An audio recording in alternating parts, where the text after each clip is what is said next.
कक्षा 10 के बच्चे पढ़ेंगे हिंदी।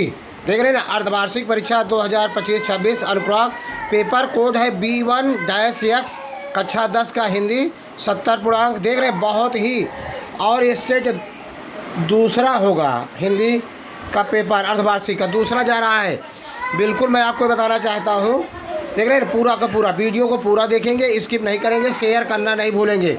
लगभग आपके यहाँ यही क्वेश्चन पेपर आने वाला है, बहुत सारा मैच करेगा, टॉप करेंगे।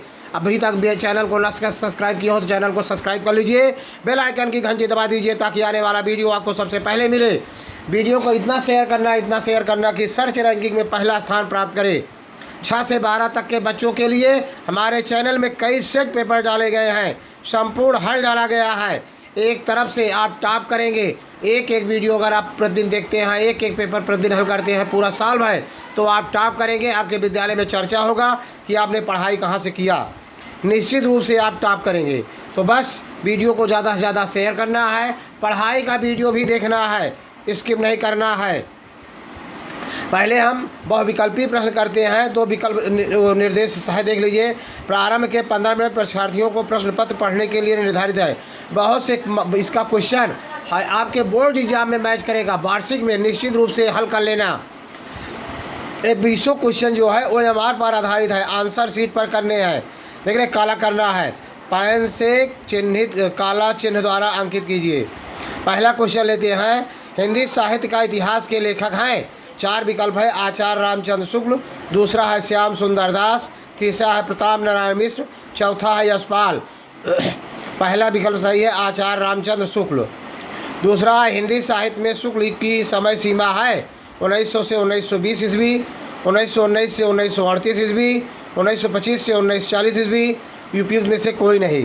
तो दूसरा विकल्प सही है, 1919 से 1938 ईस्वी। तीसरा है, कलम का सिपाही की रचना किसने की। देखिए 2 चीज़ ध्यान देना। कलम का सिपाही मुंशी प्रेमचंद्र को कहा जाता है, लेकिन कलम का सिपाही एक रचना भी है, इसके लेखक है अमृत राय। देख रहे हैं ना, पहला वृंदावन लाल वर्मा, दूसरा अमृत राय, तीसरा मुंशी प्रेमचंद, इनमें से कोई नहीं। देख रहे हैं, तो दूसरा भी विकल्प सही है। जो विकल्प सही है उनके सामने टिक कर दिया गया है। मेरी अपनी आत्मकथा किस विधा की रचना है, ये आत्मकथा है। पहला रिपोर्ट था, दूसरा उपन्यास, तीसरा आत्मकथा, चौथा कहानी, तो आत्मकथा है। भारतीय संस्कृत नामक निबंध के लेखक हैं धर्मवीर भारती, दूसरा डॉक्टर राजेंद्र प्रसाद, तीसरा प्रताप नारायण मिश्र, चौथा रामचंद्र शुक्ल, तो बी विकल्प सही है, डॉक्टर राजेंद्र प्रसाद। कश्मीर सुषमा के रचनाकार हैं महादेवी वर्मा, श्रीधर पाठक, मलिक मोहम्मद जायसी, सूर्यकांत त्रिपाठी निराला, तो सी विकल्प सही है, श्रीधर पाठक। देख रहे हैं, कश्मीर सुषमा के रचनाकार। 7वां क्वेश्चन, द्विवेदी युग के प्रसिद्ध कवि हैं मैथिली शरण गुप्त, नरपत नाल, तुलसीदास, कबीरदास, तो पहला विकल्प सही है, मैथिली शरण गुप्त। देख लें, अगला है, तार सप्तक के संपादक हैं निराला, महादेवी वर्मा, अज्ञे, श्याम नारायण पांडे, तो अज्ञे जी है, तीसरा विकल्प सही है, अज्ञे। रामचरितमानस में कुल कांडों की संख्या है 8, 7, 9, 6, तो 7 कांड हैं, बी विकल्प सही है। साहित्य लहरी के रचनाकार हैं तुलसीदास, कबीरदास, सूरदास, मीरा, तो सूरदास जी हैं। साहित्य लहरी के लेखक रचनाकार कौन है, सूरदास है। आगे लिखा गया है, PTO please turn over. Paper पलट रहे हैं, आगे देख रहे हैं क्या है क्वेश्चन। एक भी क्वेश्चन नहीं छोड़ना है, टॉप करना है, वीडियो को पूरा देखना है। अगला है, पीपर पात सरिस मंडोला में कौन सा अलंकार है। यहाँ पर सरिस मन डोला, मन की तरह पीपल का पत्ता डोल रहा है, अर्थात पीपर पात की तुलना मन से किया गया है, उपमा अलंकार है पहला। दूसरा विकल्प है रूपक, तीसरा उत्प्रेक्षा, चौथा श्लेष, तो पहला विकल्प सही है। हे खग मृग हे मधुकर श्रेणी, तुम देखी सीता मृग नयनी में कौन सा रस है, हास्य, करुण, क्रोध, भयानक, तो करुण रस है, बी विकल्प सही है, करुण रस। 13, रोला में कितने चरण होते हैं, 2, 4, 6, 8, तो 4 विकल्प होते हैं, 4, दूसरा विकल्प सही 4 होते हैं। परिजन शब्द में उपसर्ग है, परिजन शब्द में परिधन जन, परिजन मेन शब्द है, इसके सामने पहले उपसर्ग लगा, पर उपसर्ग है, तो परिजन बना, जन, पा और ना, तो पहला विकल्प सही है। पीताम्बर में कौन सा समास है? पीत धन अंबर, पीत अंबर यश सा बहुव्रीहि समास। पीला वस्त्र है जिसका अर्थात श्री कृष्ण। सी विकल्प सही है। पहला कर्मधार है, दूसरा द्वंद्व, तीसरा बहुव्रीहि, चौथा तत्पुरुष, तो बहुव्रीहि होगा। सुहाग शब्द का तत्सम रूप होगा स्वामी, सौभाग्य, दुर्भाग्य, सुहागा, तो सौभाग्य होगा। बी विकल्प सही है, सौभाग्य। रचना के आधार पर वाक्य के कितने भेद होते हैं? 3, 4, 5, 7, तो 3 होते हैं। देख रहे, पहला विकल्प सही है। तद पुल्लिंग शब्द का चतुर्थी विभाग एक वचन में रूप होगा तम, तेन, तस्मई, तस्य, तो आप अपना किताब से देख लेंगे, शायद तद का पुल्लिंग का चतुर्थी विभाग एक वचन तद ही होता है, लेकिन देख लेंगे। क्रिया के जिस रूपांतरण के वाक्य में कर्म की प्रधानता का बोध हो वह कहलाता है कर्मवाच। क्या कहलाता है? कर्मवाच। बी विकल्प सही है। पहला है कर्तृवाच, दूसरा है कर्मवाच, तीसरा है भाववाच, चौथा इनमें से कोई नहीं। संज्ञा अथवा सर्वनाम की विशेषता बताने वाले शब्दों को कहते हैं विशेषण, प्रविशेषण, अव्यय, क्रिया विशेषण कहते हैं। अब अगला है वर्णनात्मक क्वेश्चन। निम्नलिखित गद्यांश में किसी एक पर आधारित प्रश्नों के उत्तर दीजिए। का, देखिए का उत्तर मिलेगा, हम पढ़ रहे हैं, पहले सुनिए। कुसंग का ज्वर सबसे भयानक होता है।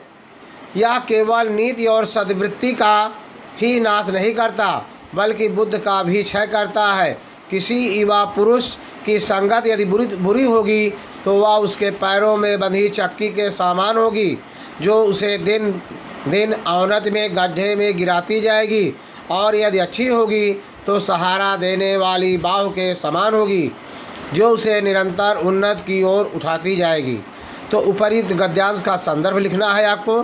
गद्यांश के रेखांकित अंश की व्याख्या, कुसंग का व्यक्ति के जीवन पर क्या प्रभाव पड़ता है। तो देख रहे हैं इसका उत्तर, देख रहे हैं इसका संदर्भ कैसे लिखेंगे। देखिए, प्रस्तुत गद्यांश हमारी पाठ्य पुस्तक के, देख रहे हैं, ये है उत्तर। प्रस्तुत गद्यांश हमारी पाठ्य पुस्तक के गद्य खंड में संकलित मित्रता नामक पाठ से लिया गया है। इसके लेखक आचार्य रामचंद्र शुक्ल हैं। देख रहे हैं ना। अब पूरा व्याख्या इसका देख लीजिए, जो आया है लाइन का पूरा का, देखा जो लाइन खींचा गया अंडर लाइन का अर्थ है साहब, पूरा का पूरा अर्थ आपको दिखाई दे रहा है। देख रहे हैं ना, पूरा का पूरा आपको दिखाई दे रहा है। अब इसका संदर्भ हो गया, रेखांकित की व्याख्या हो गया। एक क्वेश्चन और है, कुसंग का व्यक्ति के जीवन पर क्या प्रभाव पड़ता है, बुरी संगत से व्यक्ति की क्या हानि होती है। देख रहे हैं ना। तो छठवां इसका देख रहे हैं ना आपको। अब ये आपको दिखाई दे रहा है संगत का असर का बारे में है। देखिए, बुरी संगत होने पर क्या आया है, बुरी संगत होने से वाली हानियाँ निम्नलिखित हैं। पहला, कुसंगत व्यक्ति की बुद्धि, विवेक, सदाचार आदि का नाश करती है। दूसरा, कुसंगत द्वारा मनुष्यों के सद्गुण, नैतिकता आदि का विनाश होता है।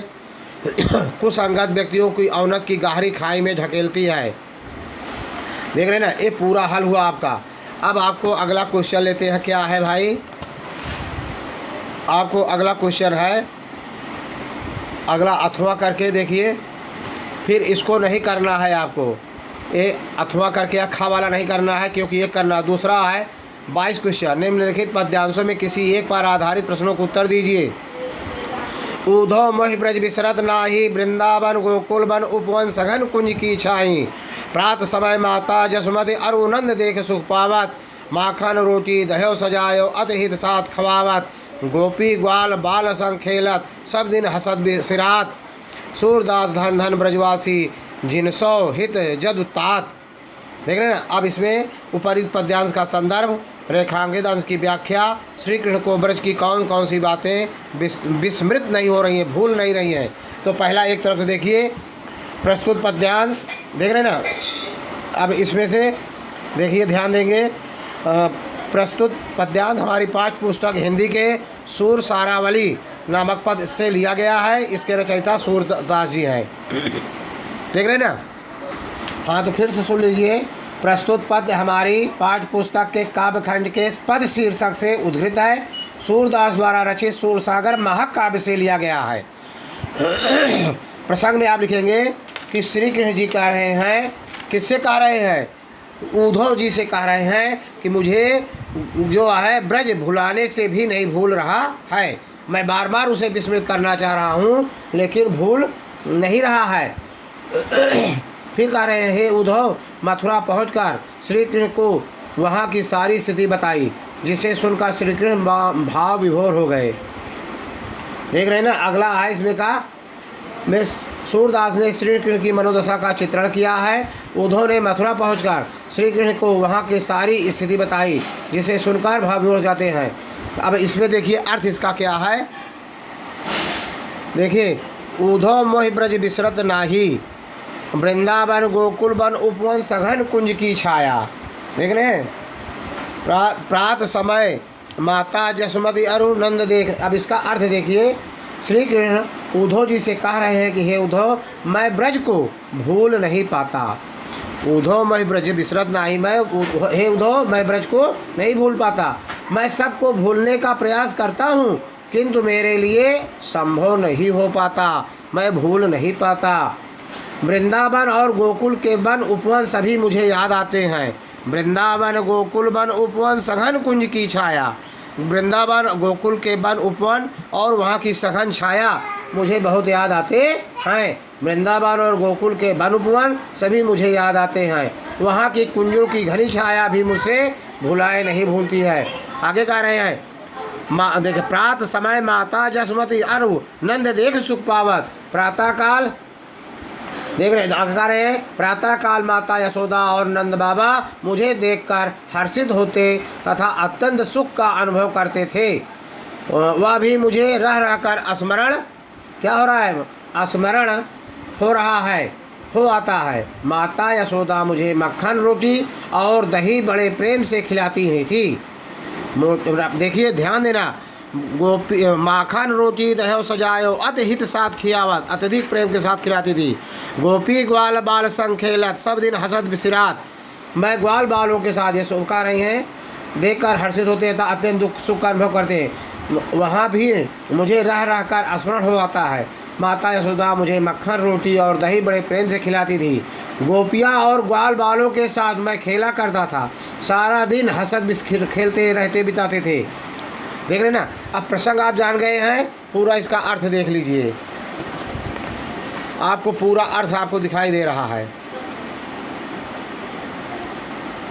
देख रहे ना, इसका पूरा अर्थ देख लीजिए। व्याख्या श्री कृष्ण उद्धव से कह रहे हैं, पूरा आपको दिखाई दे रहा है, पूरा देख रहे ना, आपको दिखाई दे रहा है। अगला इसमें के बाद कौन सा है, देखिए, आपको दिखाई दे रहा है। अगला है, फिर देखिए, श्री कृष्ण को ब्रज की कौन कौन सी बातें विस्मृत नहीं हो रही हैं। अभी आपको मैंने बताया, वहाँ की सघन छाया, ग्वाल बालों के साथ खेलना, कुंज की छाया, उपवन बाग बगीचे, ये सब वहाँ के भुलाए नहीं भूल रहा है। अथवा में नहीं करना है, दो में करना है। दिए गए संस्कृत गद्यांशों में किसी एक का संदर्भ सहित व्याख्या करना है। ऐसा नगरी भारतीय संस्कृत भाषा केंद्र स्थली अस्थित। ये वाराणसी नामक पाठ से लिया गया है। देखिए, इसका संदर्भ कैसे लिखेंगे। प्रस्तुत गद्यांश हमारी पाठ्य पुस्तक के संस्कृत खंड में संकलित वाराणसी नामक पाठ से लिया गया है। प्रस्तुत गद्यांश में वाराणसी की संस्कृत भाषा का महत्व को बारे में बताया गया है। अब इसका पूरा अर्थ ऐसे लिख देंगे, देख रहे हैं ना, ये यहाँ से ऐसा। यह नगरी भारतीय संस्कृत और संस्कृत भाषा का केंद्र स्थल है। यहीं से संस्कृत साहित्य और संस्कृत का प्रकाश सभी जगह फैला है। मुगल युवराज दारा शिकोह ने यहाँ आकर भारतीय दर्शन शास्त्रों का अध्ययन किया था। वह इनके ज्ञान से इतना प्रभावित हुआ कि उसने इन उपनिषदों का अनुवाद फारसी भाषा में करवाया। इसके बाद कौन सा प्रश्न है, देखते हैं। एक भी क्वेश्चन नहीं छोड़ना है, अथवा करके चाहे इसको नहीं करना है। फिर 24 है, मैंने इसका दिया है उत्तर देखिए, अथवा का करके उत्तरम, देखिए ध्यान दीजिए, उत्तरम यत् समुद्रस्य हिमाचल दक्षिणम वर्ष तद भारतम नाम भारती तद यत्र संतति, अर्थात जिसके उत्तर दिशा के समुद्र जिसके उत्तर दिशा में समुद्र हो, समुद्र के उत्तर दिशा में, समुद्र के उत्तर दिशा में मतलब जिस देश के उत्तर दिशा में समुद्र हो। हिमाद्रौ दक्षिणम, जिसके दक्षिण में हिमालय हो, वह देश भारत है और उसके संतान भारतीय कहलाते हैं। भारतीय यत्र संतति, उसके संतान कहलाते हैं, भारतीय कहलाते हैं। इसका संदर्भ लिखेंगे, ध्यान देंगे। प्रस्तुत नाट्यखंड, ये नाट्यखंड है, बीरा बीरेण पूजते का से है, मतलब कह रहा है प्रस्तुत नाट्यखंड हमारी पाठ्य पुस्तक के संस्कृत खंड में संकलित बीरा बीरेण पूज्यते नामक पाठ से लिया गया है। इस नाट्यांश में सिकंदर और पुरराज की वार्ता द्वारा वीरता को परिभाषित किया गया है। देख रहे हैं। अब इसका अर्थ जो है लिखेंगे,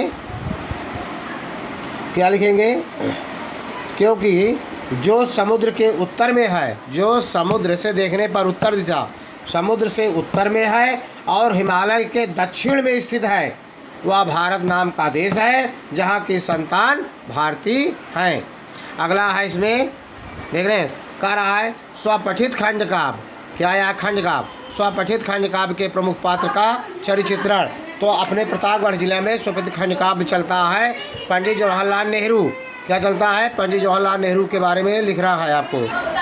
देख रहे ना, आपको दिखाए चरित्रण, यही है जो हमारे यहाँ से लिखेंगे उत्तर जहाँ लिखा गया है चरित्र पंडित जवाहरलाल नेहरू के बारे में पूरा आपको दिखाई दे रहा है, देख लीजिए। फिर यहाँ से यहाँ तक आधुनिक भारत के निर्माता एवं देशभक्त विराट व्यक्तित्व हेडिंग डाल के लिखेंगे। भारतीय संस्कृति के सब प्रतिनिधि, देख रहे हैं, पूरा का पूरा आपको दिखाई दे रहा है।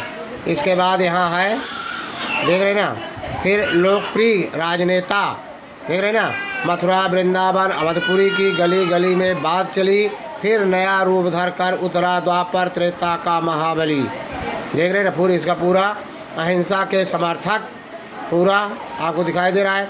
विश्व शांति के अग्रदूत एवं युद्ध।